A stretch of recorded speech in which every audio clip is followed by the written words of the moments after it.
ओम श्री गणेशाय नमः। सनक सनंदन सनातन सनत कुमार में से श्री सनातन जी की वाणी।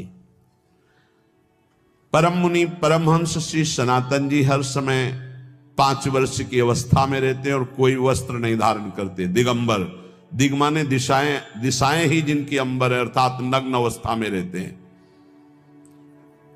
ये वर्णन करते हैं कि एकादशी व्रत को हरितोष व्रत कहते हैं। भगवान की प्रसन्नता के लिए, हरिजू की प्रसन्नता के लिए एकादशी व्रत रहा जाता है।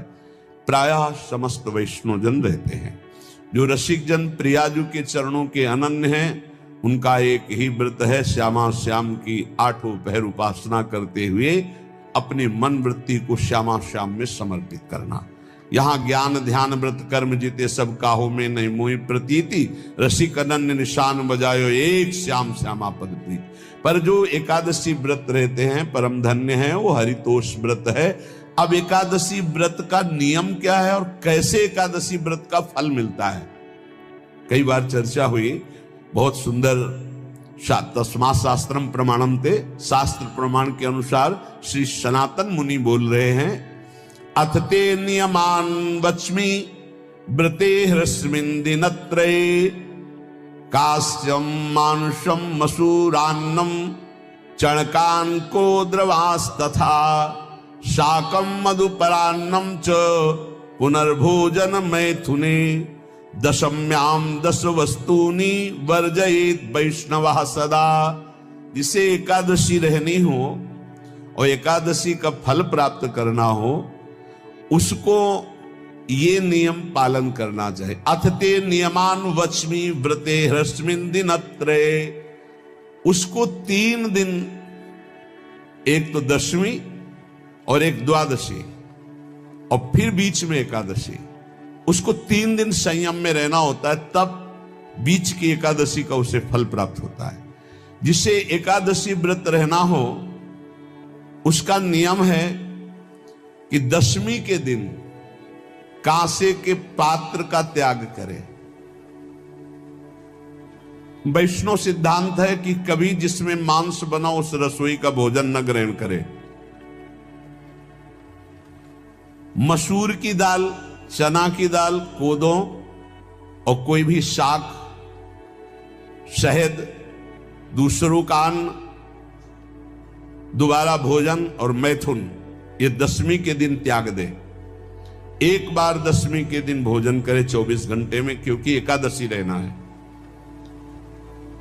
कांसे का पात्र, जिस रसोई में मांस बना उसके भोजन का त्याग, मसूर की दाल, चना, कोदो, शाक, मधु अर्थात शहद और दूसरे के द्वारा दिया हुआ भोजन और दोबारा भोजन और मैथुन क्रिया, इनका दशमी के दिन कभी भी प्रयोग ना करें। इन 10 वस्तुओं से वैष्णव दूर रहे दशमी के दिन। फिर एकादशी के व्रत में, ये पीछे तो हम वर्णन कर ही चुके हैं, कहीं नहीं आया यहाँ कुटू का कचौड़ी पकौड़ी और सिंघाड़ा का हलवा और सावा, ये दुनिया के खीर और सब। ये एकादशी के दिन किसी भी तरह की गेम आदि क्रीड़ा ना खेले। जैसे अब आज व्रत है तो बैठे हैं अपना मोबाइल में गेम खेल रहे हैं, ऐसा कोई भी क्रीड़ा नहीं। द्वैत क्रीड़ा, किसी भी तरह का गेम, ये सब खेल नहीं। द्वैत क्रीड़ाम च निद्राम च तांबूलम दंत धावनम, परापवादम पैशून्यम स्तेयम हिंसाम तथा रतिम, कोपम हनत वाक्यम च एकादश्याम विवर्जयेत। एकादशी के दिन उपासक को चाहिए कि वो किसी भी तरह की क्रीड़ा, मनोरंजन बिल्कुल नहीं। चनिद्राम, नींद नहीं लेनी उसको, न दिन में न रात में। एकादशी व्रत, और प्रायः पुराने महापुरुषों ने ऐसा किया है। रामदास जी डाकोर के रात में जाते थे रणछोड़ भगवान के यहाँ कीर्तन करते थे जाकर, तभी तो भगवान उनके कीर्तन पर, उनकी भक्ति पर रीछ कर गाड़ी में बैठकर उनके साथ आए थे। पूरी रात जगकर कीर्तन करना, और दिन में तो सोना ही निषेध है। द्वित क्रीड़ाम च निद्राम च तांबूलम, पान खाना निषेध है एकादशी को, बिल्कुल नहीं, जो व्रत रह रहे हैं। और दंत धावनम, वृक्ष से तोड़कर जो दतून की जाती है एकादशी के दिन नहीं। परापवादम, दूसरे की निंदा करना, चर्चा करना नहीं, अर्थात अधिकतर मौन व्रत धारण करे एकादशी के दिन। पैशून्यम, चुगली करना। स्तेयम, कोई चोरी करना। हिंसाम, वाणी से, शरीर से, मन से किसी को दुख पहुंचाना। रतिम, अर्थात भोग करना, मैथुन करना। कोपम, किसी के ऊपर गुस्सा करना। अनत वाक्यम, झूठ बोलना। एकादश्याम विवर्जयेत, एकादशी के दिन ये नहीं करना चाहिए। एकादशी को एक बार कुछ फलाहार शुद्ध, अगर आपके पास कोई व्यवस्था नहीं तो थोड़ा दूध है, जल है, ऐसे आप लेकर, या थोड़ा सा फल ले लिया, थोड़ा सा फल लेकर के प्राण पोषण, एक दिन में मर नहीं जाओगे। कितने तो निर्जला एकादशी रहते हैं, हर एकादशी निर्जला। पूज्य श्री मथुरा दास जी निर्जला ही रहते थे हर एकादशी। चलो भैया आपकी सामर्थ्य नहीं तो जल 2-4 बार ले लो, एक बार थोड़ा सा दूध और फल ले लो, चल जाएगा काम, प्राणों का पोषण हो जाएगा। ये आचरण न करे, एक बार कुछ आहार ले ले, वो भी शुद्ध भगवद अर्पित प्रसाद। फिर द्वादशी को काश्यम मांसम सुराम छौद्रम तैलम वितथ भाषणम व्यायामम च प्रवासम च पुनर्भोजन मैथुने अस्पृश्य स्पर्श मासूरे द्वादश्याम द्वादश त्यजेत। कांस के पात्र में द्वादशी को भी भोजन न पावे। जिस रसोई में मांस बनाओ उसमें आहार न ले। किसी भी तरह का नशा द्वादशी को न करे। शहद न पाए, तेल के बने पदार्थ न पाए, मिथ्या भाषण न करे और बहुत शरीर का व्यायाम न करे, बहुत थकावट वाले कार्य न करे। दोबारा भोजन न करे, एक बार द्वादशी को भी भोजन पवित्र। मैथुन न करे, जिसका स्पर्श नहीं किया जाता ऐसे पदार्थों का स्पर्श न करे, और मसूर की दाल न खाए। द्वादशी को जो इन नियमों का पालन करता है, दशमी द्वादशी ऐसे और एकादशी ऐसे, तब उसे एकादशी व्रत का फल प्राप्त होता है। जो इस पद्धति से एकादशी, ये जो मनमानी है सब नहीं, हर पदार्थ मिल जाएगा आपको फलाहार में। हर पदार्थ हमको बताया गया कि आपको जो चाहो सब पदार्थ फलाहार का।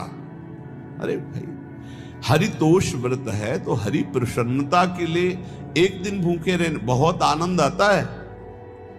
पहले भगवत कृपा से ऐसी गंगा जल पी करके कुछ दिन, फिर कभी कभी निर्जला एकादशी का भी आनंद।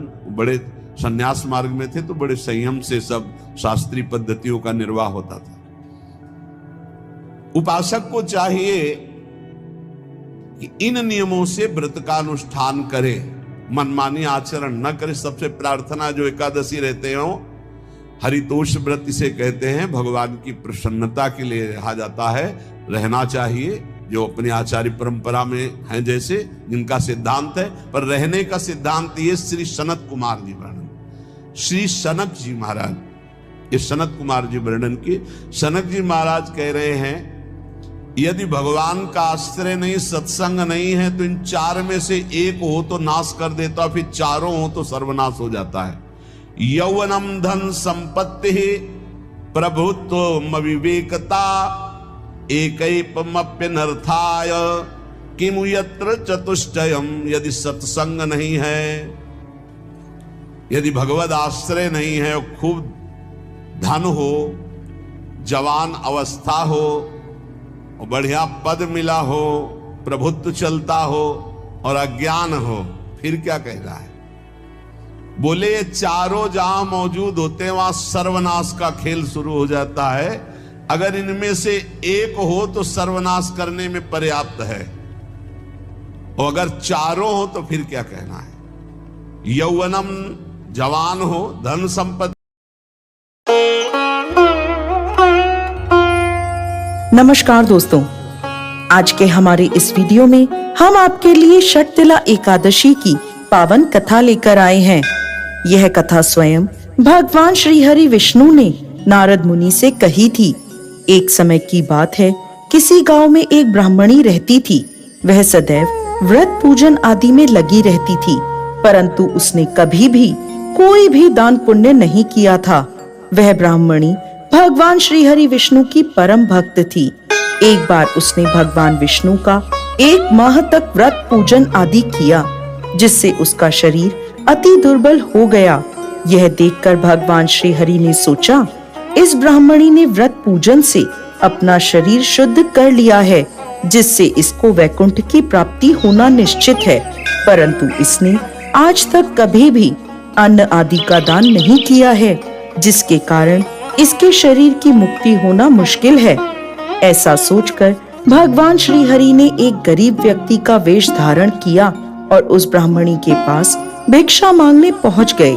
भिक्षा मांगने आए गरीब व्यक्ति को देखकर ब्राह्मणी को गुस्सा आ गया और उसने उसके भिक्षा पात्र में मिट्टी का एक ढेला डाल दिया। भगवान श्री हरि मिट्टी का ढेला लेकर वापस वैकुंठ लोक आ गए। कुछ समय बाद उस ब्राह्मणी की मृत्यु हो गई। जब वह स्वर्ग पहुंची तो मिट्टी दान करने के कारण उसे स्वर्ग में एक महल मिला। जब वह महल के अंदर गई तो हैरान हो गई। उस महल में कुछ भी नहीं था। वो महल बिल्कुल खाली था। वो भगवान श्री हरि के पास गई और हाथ जोड़कर कहने लगी, भगवान, मैंने तो सच्चे मन से आपकी पूजा व्रत आदि करे हैं, परंतु फिर भी मेरा घर अन्न वस्त्र आदि से शून्य क्यों है? इसका क्या कारण है? इस पर भगवान श्री हरि बोले, तुम अपने महल में जाओ और उसका दरवाजा अंदर से बंद कर लो। कुछ समय बाद तुम्हारे पास देव कन्याएं आएंगी। तुम उनसे षटतिला एकादशी का महत्व, व्रत कथा आदि सुनना। इसके बाद ही उन्हें दरवाजा खोलना। ब्राह्मणी ने ऐसा ही किया। जब देव कन्याओं ने उसे षटतिला एकादशी की व्रत कथा महत्व आदि सुना दिया, तब उसने कन्याओं को दरवाजा खोल दिया। तब उन देव कन्याओं ने देखा कि ब्राह्मणी अभी भी मनुष्य स्वरूप में है। तब ब्राह्मणी ने देव कन्याओं के कहे अनुसार षटतिला एकादशी का व्रत पूजन आदि किया, जिससे ब्राह्मणी अति रूपवान हो गई और उसका महल अन्न धन आदि भंडारों से भर गया। हे विष्णु भगवान, जैसी कृपा आपने ब्राह्मणी पर करी, वैसे ही इस कथा को कहते, सुनते और होकारा भरते सब पर कृपा करना। जय श्री हरि विष्णु। मास के कृष्ण पक्ष की एकादशी का महात्म्य बताते हुए कहते हैं कि हे राजन, माघ मास के कृष्ण पक्ष की एकादशी षटतिला या पापहारिणी के नाम से विख्यात है, जो सब पापों का नाश करने वाली है। इस दिन तिल से बने हुए व्यंजन या तिल से भरा हुआ पात्र दान करने से अनंत पुण्यों की प्राप्ति होती है। पद्म पुराण में वर्णित है कि तिलों के बोने पर उनसे जितनी शाखाएं पैदा होती हैं, उतने 1000 वर्षों तक दान करने वाला व्यक्ति स्वर्गलोक में प्रतिष्ठित होता है। षटतिला एकादशी का व्रत करने से मनुष्य की आध्यात्मिक उन्नति होती है, सभी प्रकार के पापों से मुक्ति मिलती है। जितना पुण्य कन्यादान, हजारों वर्षों की तपस्या और स्वर्ण दान से मिलता है, उससे अधिक फल प्राणी को एकमात्र षटतिला एकादशी का व्रत करने से मिल जाता है। यह व्रत परिवार के विकास में सहायक होता है और मृत्यु के बाद व्रती को विष्णु लोक की प्राप्ति होती है। माघ कृष्ण एकादशी के दिन तिलों के 6 प्रकार से उपयोग करने के कारण इस एकादशी का नाम षटतिला पड़ा है।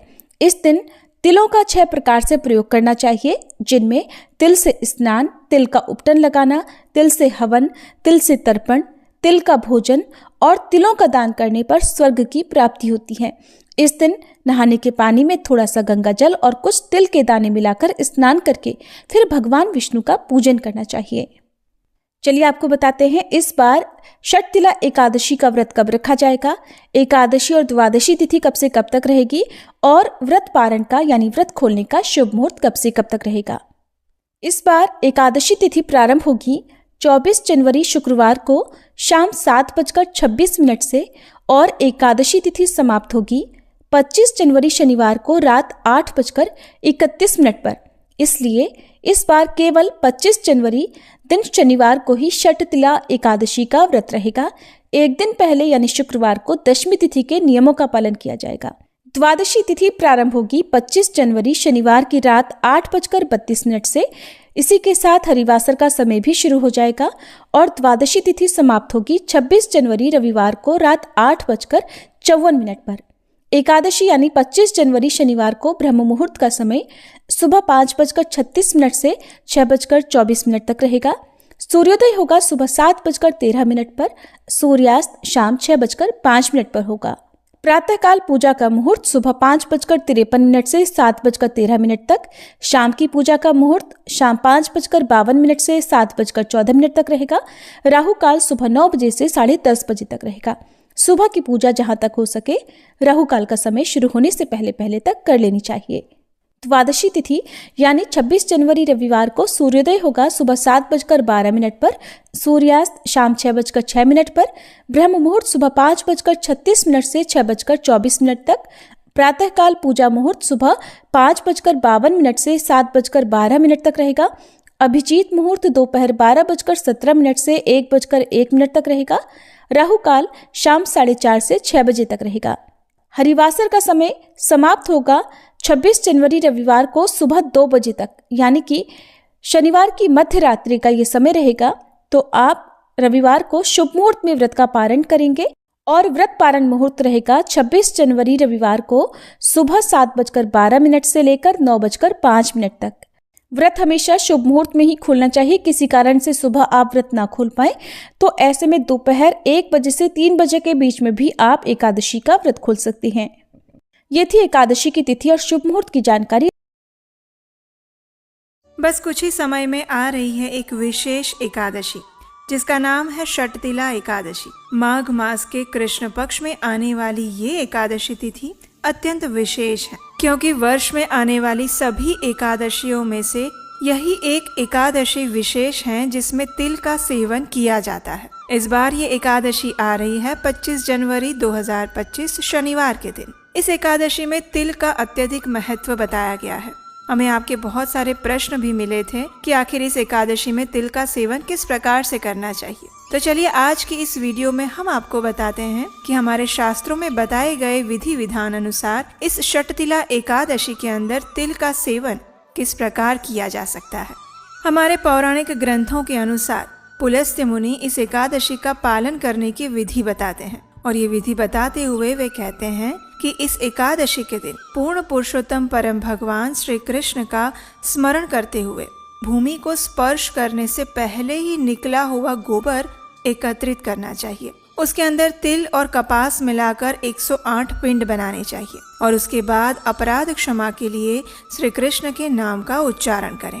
रात्रि में होम जागरण करके चंदन कपूर पवित्र भोग द्वारा पद्मधारी भगवान श्री हरि की पूजा करें और उसके बाद भगवान का नाम स्मरण करते हुए पवित्र अग्नि में सीताफल, नारियल और अमरूद के साथ 108 पिंडों को भगवान को अर्पित करें। अगर ये फल उपलब्ध ना हो तो उनके स्थान पर सुपारी का उपयोग भी किया जा सकता है। उसके बाद ब्राह्मणों की पूजा करके उन्हें जल से भरा हुआ पात्र, छाता, चप्पल और वस्त्र इत्यादि का दान दें। अब देखिए, अगर ये विधि करना सभी के लिए संभव नहीं है तो हम एक सरल और व्यवहारिक चीजों के द्वारा भी इस षटतिला एकादशी का पालन कर सकते हैं। कैसे? तो देखिए, षटतिला एकादशी के दिन तिल का दान करने से व्यक्ति हजारों वर्षों तक स्वर्ग में वास करता है, ऐसा हमारे शास्त्रों में लिखा गया है। तो इसलिए षटतिला एकादशी के दिन आप 6 प्रकार से तिल का सेवन और उसका दान कर सकते हैं। इस एकादशी में इस 6 प्रकार से तिल का उपयोग किया जा सकता है। पहला है तिल से स्नान करना, यानी कि अपने स्नान के जल में तिल डालना। दूसरा है तिल का उपटन लगाना। तीसरा है तिल का हवन करना, यानी कि आप अपने घर में कोई भी छोटा सा यज्ञ करें और उसमें तिल की आहुति दे सकते हैं। उसके बाद आता है तिल मिश्रित जल पीना, यानी कि अपने पीने के पानी में तिल को मिलाकर उसे पीना। उसके बाद है तिल का दान करना। आप किसी भी सुयोग्य व्यक्ति या पात्र या ब्राह्मण को तिल का दान कर सकते हैं। और छठा है भोजन में तिल का उपयोग करना, यानी कि तिल से बने हुए विविध प्रकार के व्यंजन का सेवन करना, लेकिन ध्यान रहे उसमें सिर्फ तिल हो और कोई भी अन्न प्रसाद उसके अंदर नहीं मिला होना चाहिए। तो इस प्रकार से षटतिला एकादशी के दिन आप ये 6 कार्यों द्वारा तिल का उपयोग कर सकते हैं। और इस एकादशी में विशेष रूप से तिल का महत्व है और इसी वजह से इसे षटतिला एकादशी कहा जाता है, क्योंकि इसमें 6 प्रकार से तिल का उपयोग किया जाता है। इस एकादशी के दिन व्यक्ति को प्रयास करना चाहिए कि वो ब्रह्म मुहूर्त में उठ जाए, स्नान इत्यादि से स्वयं को शुद्ध करके भगवान की मंगला आरती करनी चाहिए या फिर उसका दर्शन करना चाहिए। तत्पश्चात भगवान श्री हरि के समक्ष हाथ में गंगाजल लेकर इस षटतिला एकादशी व्रत का संकल्प लेना चाहिए। तत्पश्चात तुलसी देवी को जल अर्पित करना चाहिए और दीपक प्रज्वलित करके कम से कम 3 बार उनकी प्रदक्षिणा करनी चाहिए। तुलसी देवी के समक्ष बैठकर षटतिला एकादशी के दिन अधिक से अधिक मात्रा में हरे कृष्ण महामंत्र का जप करना चाहिए। और ये पूर्ण मंत्र है हरे कृष्ण कृष्ण कृष्ण हरे हरे, हरे राम राम राम हरे हरे। इस महामंत्र की अधिक से अधिक माला का जप करना चाहिए, चाहे वो 8 माला, 16 माला, 25 माला या फिर 32 माला हो। इस षटतिला एकादशी के व्रत में ध्यान रखें कि ब्रह्मचर्य का पालन करें, असत्य वचन ना बोलें, किसी का अपमान ना करें, किसी की निंदा ना करें, भौतिक चर्चाओं में अपना समय ना गवाएं, भौतिक कार्यों से दूर रहें और अधिक से अधिक समय भगवान श्री कृष्ण के नाम जप, उनके स्मरण, चिंतन और उनकी कथा के श्रवण में बिताएं। हमारे पुराणों में वर्णन आता है कि जो भी व्यक्ति षटतिला एकादशी का श्रद्धा और निष्ठा पूर्वक पालन करता है वो समस्त पापों से मुक्त होकर भगवान श्री हरि की शरण में जाता है। और इस व्रत के प्रभाव से न केवल वर्तमान जीवन में शांति और सुख की प्राप्ति होती है, अपितु व्यक्ति मृत्यु के उपरांत भी आध्यात्मिक दिव्य लोक में वास करता है। जो भी व्यक्ति इस दिन श्रद्धा और भक्ति भाव से तिल का दान करता है उसे असंख्य जन्मों तक पुण्य प्राप्त होता रहता है और वो आध्यात्मिक मोक्ष की ओर अग्रसर होता है। और इसलिए सभी भक्तों को इस पावन और पुण्यमयी षटतिला एकादशी व्रत का विधि पूर्वक पालन अवश्य करना चाहिए और भगवान श्री कृष्ण की अपार कृपा प्राप्त करनी चाहिए। तो हमें आशा है कि षटतिला एकादशी से जुड़ी ये महत्वपूर्ण जानकारी आपको अच्छी लगी होगी। अगर ऐसा है तो इस वीडियो को अधिक से अधिक अपने मित्रों, परिवारजनों को भी शेयर कीजिए ताकि उन्हें भी इस एकादशी के महत्व के विषय में पता चले। और हाँ, इस वीडियो को लाइक करना मत भूलिएगा। तो चलिए आने वाली इस षटतिला एकादशी का पूर्ण श्रद्धा भक्ति भाव से पालन करते हैं और परम भगवान श्री कृष्ण की शुद्ध प्रेमा भक्ति की याचना करते हैं। हरे कृष्ण। अगर आपको भी है ईश्वर के अस्तित्व पर आस्था तो कृपया लाइक और सब्सक्राइब करें। कमेंट में लिखें जय श्री राधे राधे।